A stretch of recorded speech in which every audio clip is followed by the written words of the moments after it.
Hello guys, I have a replay analysis for you today.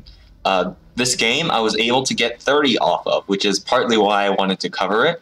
Also because there are some good mid plays here that I do that you could possibly learn and try to emulate in your own games. The last thing is that this game is a bird game. It's a bird game played by me, who's DoctorPinguins, a penguin. Where is he? The skeletal penguin over here, who let's start it. Yeah, skeletal penguin, and so another two penguins. We got Birdie, so another bird, and we got Scarecrow, who has crow in his name. So that's 4 birds, plus we it's which is kind of related to birds, sort of. You really stretch it, because he's in the sky, you know. But it's a bird game, and everyone, my team at least, was like noticing how funny that was. Yeah, it's avian strats, going naval as well this game, very OP. We're just joking, just a bit of banter at the start. But I wanted to show this game from my perspective as well. Show you how this game I was able to get 30 with this win.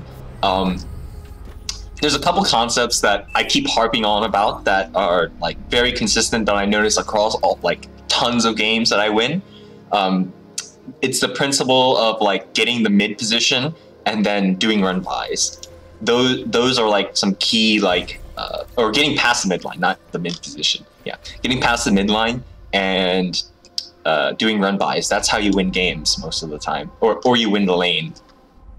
So here I win bots, Cortex bots this time, because Carrot can't build mountaintop. That's like what I like to call it. You can't build structures on like 50% of the ground.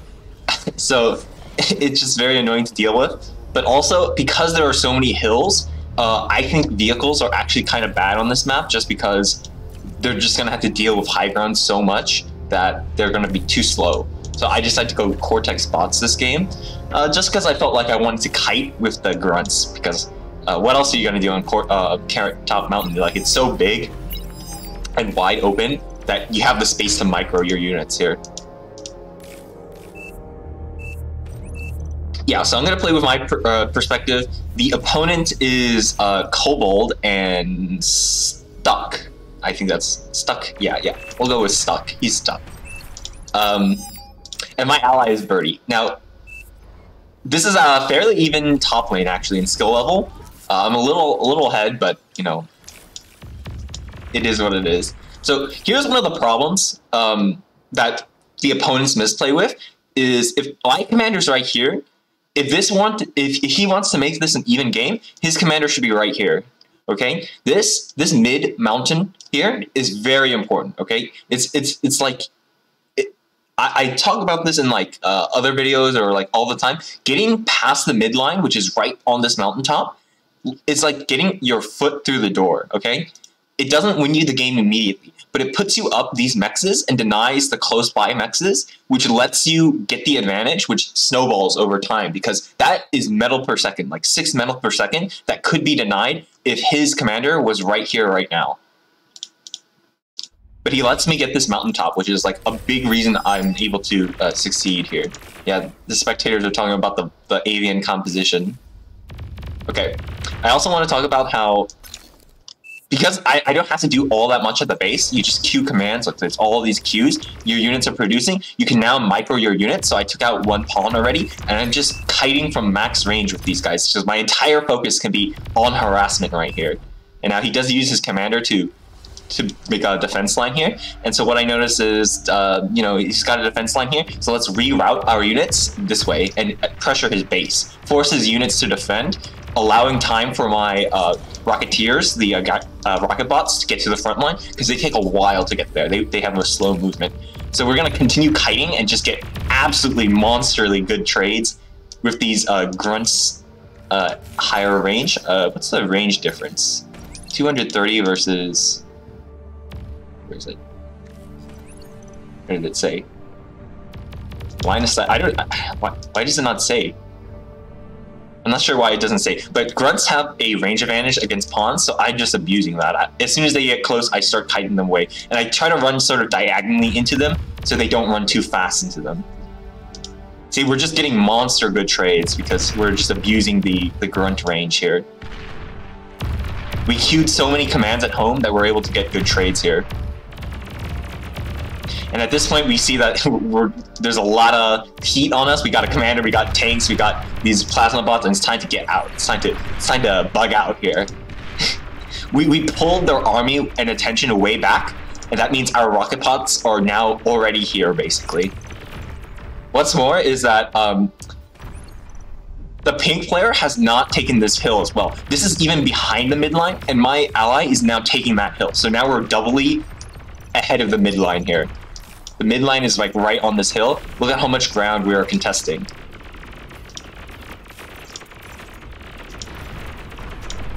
See, you start building the turrets, but now my aggravators or the rocket bots are now like in position to start pushing those down. If you don't have the soldiers to rush down to this position, you can't take it. Plus, I put my commander in the front so that it's very hard to deal with this.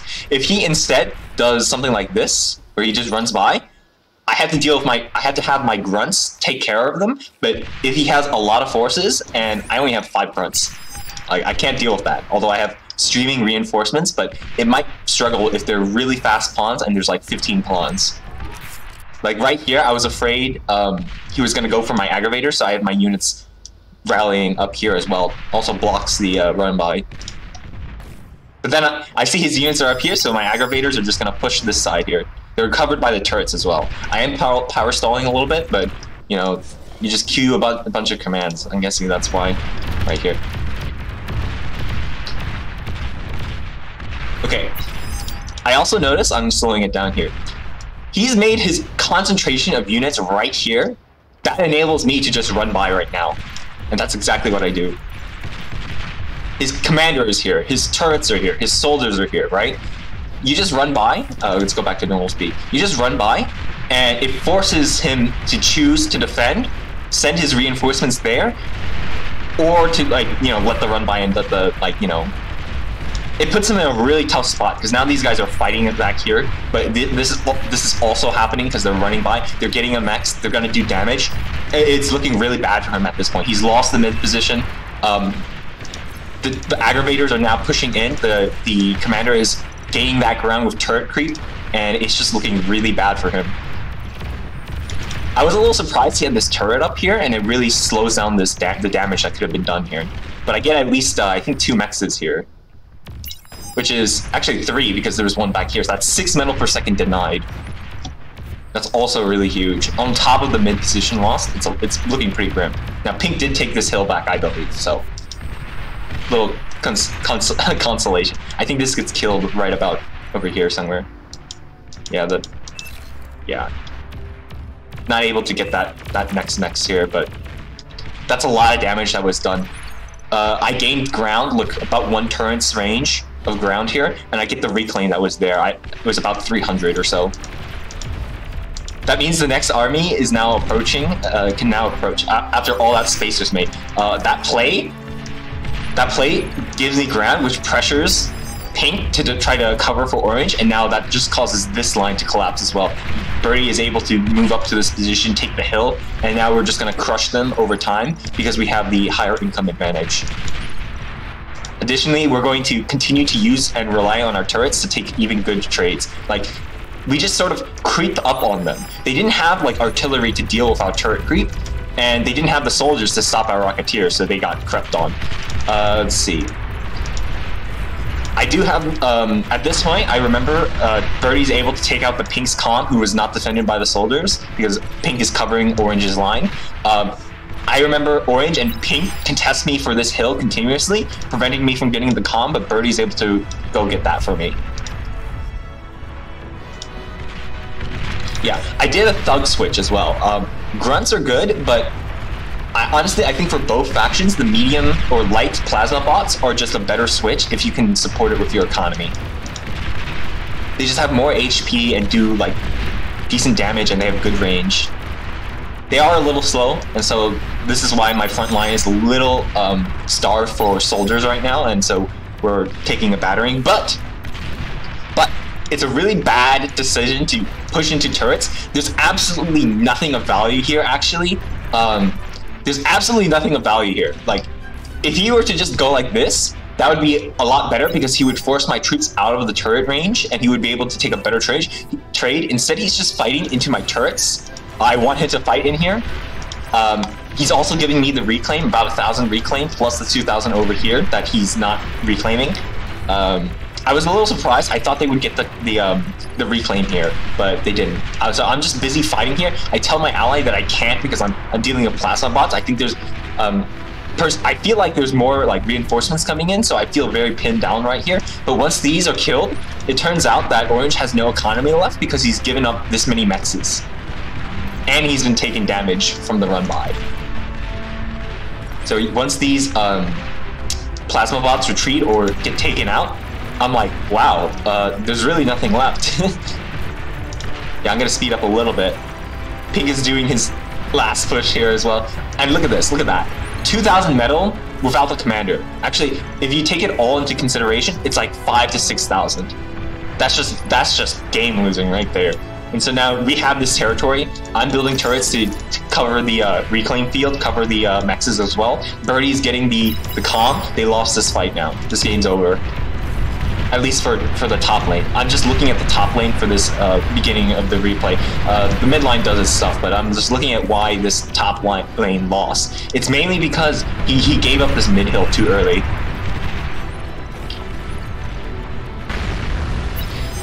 Over there, I did some like little cute micro. I just used the plasma bots back and forward to try to kill the commander without being in range. But here, I do notice that I'm a little attrition. What I mean by attrition is I don't have a clump of units at the front. I have only reinforcements. I don't have a standing army at the front. But I want to like really take out this place and, you know, get the reclaim right now. So we're gonna keep trying. How much reclaim is here? 2,000 right here as well. Yeah, very attrition, but I'm just trying to get him out of the game right now. Okay, all that reclaim lets me go T2 as well. There's a huge amount of reclaim up here. Let's get T2. And you gotta be sure to cap the the mexes here, yeah. I think I start queuing them later, but here. Yeah, they're partly queued. Okay. I did take out this base, but I still know that I'm attrition, right? I don't have units at the front that well. I still have them streaming in, right? Also, I know that Pink is off 4 mexes right now, maybe 5 or 6, right? So that means that this production right here is greater than this production right here. So all these streaming units are faster than how much he can reinforce. And if we look right now, he's got about 2,000 metal on the front. I have less than 2,000 metal on the front. But if I just wait a few moments, which is what I do, it goes up to 2,000, so we're even. And then these ones will get to the front, and now it's 3,000 if these guys get to the front. And he can't reinforce fast enough. So now this becomes from 2,000 to 1.5k to 2,000 versus 3,000. And then this can now take out this position just by waiting. Attacking before you're ready is like going a bridge too far. That's like a movie reference or history reference, I guess. You go a bridge too far and you can lose the fight, and that can snowball because he can get the reclaim off of that and start fighting you even more if you attack too early. So that's why I was waiting. I was waiting to get a clump here so that I could take this trade much better. I also see he has lots of units here, so I angle my troops this way to get a better firing solution on them. And at that point, it's game over for Pink now. Am I, yeah, I'm on my point of view still. Yeah, let's get the shadows, yeah. Yeah, now we just clean up and reclaim. I'm so far away from the front that this is the time where I think forward factories are actually good. You're so far from the front, and I just want to hold this ground now. You're so far. It's not like you're 1 hill ahead. This is like not a lot of difference, right? But I'm like 3 hills ahead, dude. If I want grave robbers, which is exactly what I want here, I need to build a factory, and I can get them like right now. Whereas if I build grave robbers right now, they would take like 3 minutes to get over here. Nah, I'm not waiting, son. I'm using my commander. There's no point in him building turrets at this point now. The point of not building factories at the front is so that your commander can build the turrets at the front. That's why you do it. Here, I get this like the easiest reactor of my life. I just walk in there, completely uncontested, get a reactor, and I'm just like laughing because this is like, I can't believe how easy that this one was. It was completely undefended. I do want to mention that this player over here did some shenanigans up here. He took this he took this hill here and he flew his commander over. So it was pretty funny. I thought it was pretty funny, but I just completely tunneled vision on this. He's so far away from me that I know he can't really launch an attack from here, so I'm like, whatever, we'll just build some anti-air here and just let him be up there, let the allies deal with him. He's also not in my lane at all, so he's not like my priority. But at this point, we start to clean up. I have 2 players eliminated. We don't know this, but there's actually not a lot going on here. There's no defenses. And so now this is able to push in more, and it will just collapse onto this corner here. Yeah, just walking in, wiping the bases at the back. Yeah, since this player spent all his time up here, he has no APM to defend this area. Plus, he has no base to defend it, so no production here either. So it's just a total loss of that area. So now we're just collapsing on them, but we'll play this one out because it's kind of funny, I guess. What they do. The red player makes a little fort here. Yeah, we start collapsing in on them. There was nothing up here basically, so now we just start taking them out. I also remember to reclaim as you go. I get really rich this game. I'm building fusions. I'm building AFUSs. I get gantries at the front as well. Yeah, this attack petered out, but my reinforcements were really far away, and now they're just arriving. I have so much metal. I'm just like, I don't know how to spend it right now. I'm just like pumping out whatever factory can do stuff. I'm just like, we need to get rich. I don't like coasting off your like win. I just like to keep going. Let's just make it unwinnable for the opponents usually. No comebacks. We give them no quarter. We take the game. We win the game. We don't squander it.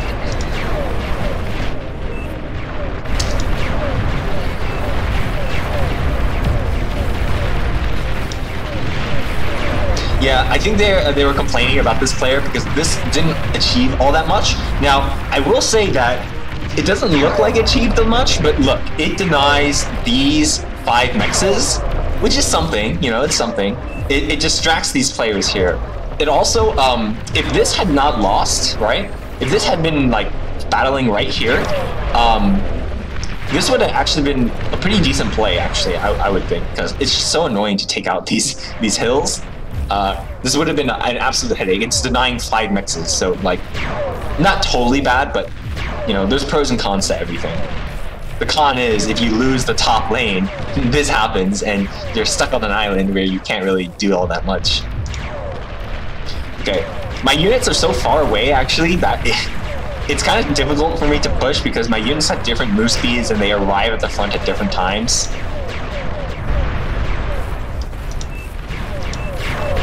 Yeah, I'm just trying to regroup them, but I just need to rally at them over here.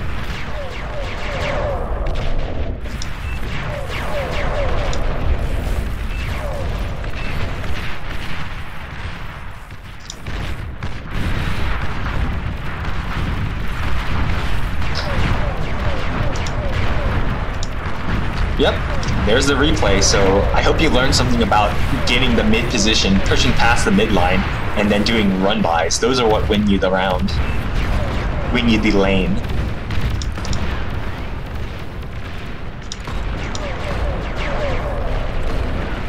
And I see he has a ton of welders, and guess what? I don't have a counter to them. I have grunts.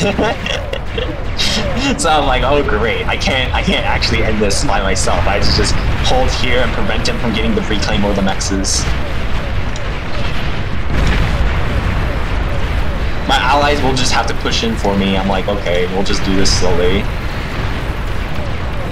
I do run in my grunts at some point here just because I'm like banging rocks against the wall or something. I was just like, oh, why don't we just see what happens when we have 30 grunts fight against 30 welders? That doesn't end well for the grunts, no. Yeah, I just have all these guys and I'm like, I don't know what to do with these. I can't really attack him. He's got welders all around. I'm like, might as well just throw them. They're not really doing anything. I just have so much stuff coming in because like I don't know what to spend my factory money on. I'm trying to get my production going, but I'm just kind of like busy over the whole map. I want to make sure that this area doesn't get pushed because there's reclaim here. How much? Yeah, there's 10,000 reclaim in this area. Yeah, I'm just speeding this up here so that this ends. I think it's pretty funny and fun when they make like a Last Stand Alamo style. It's pretty funny. Yeah, I just throw in my grunts. I'm like, let's see what happens. They just get absolutely wiped off the face of the earth. At least we get some vision on them so we know that there's like a lot of stuff there. I guess it was redundant because the fly-in came in later. Yeah, finally get my grave robbers to the front. It takes a while. Oh, but look at this. I have 30,000 in the bank. I'm just too rich. But no point in talking about it now because this game's over. We all know this.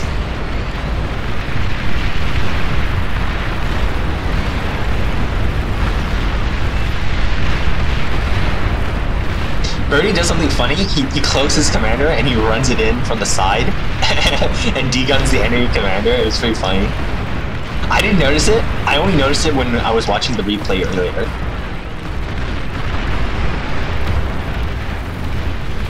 There are so many things that you can't notice when you play these games. Like, I spent all my time looking up here, and when I rewatched the replay, I also looked up here to see what were the pivotal moments, and I just completely can't look down here. There's so much information that happens in a singular game.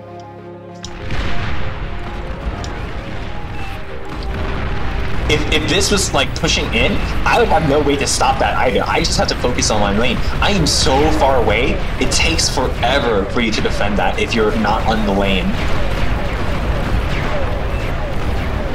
Here we're just slow pushing, we're gonna grind him down. Yeah, here comes Birdie with his very funny calm play. The Bird Gang sends its regards, so he says, I remember. Yep, Bird Game. Bird Gang, yes, yeah, same thing, whatever. Oh, poor Red. The bombers come in. And if I recall, it should be very soon when this explodes.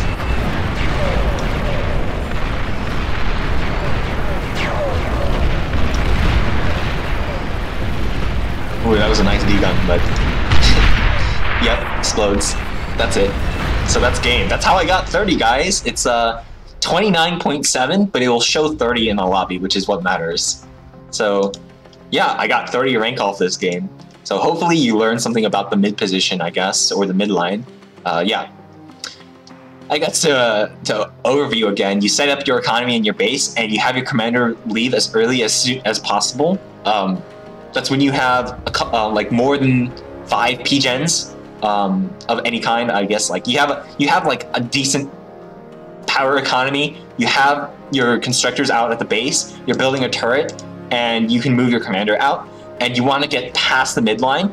So this hill was taken too early by me. I was able to get this hill, which Orange should not have given up so easily. I think he spent too much time building these mexes. If you notice, my commander, I believe, just runs like this to this point, just past the midline, and he builds his turret over here. I don't remember. I might have actually taken 1 mex, but I don't spend the time with these 2 mexes. He spent too much time on these 3 mexes. I had my engineer come over and build the mexes for me. So that lets me get the foot in the door, which lets this battle to win in my favor, which forces Pink that way, which allows Birdie to come in, and at that point, it's looking grim for them. All right, thanks for watching. I'm gonna end it here for now, for real. All right, goodbye.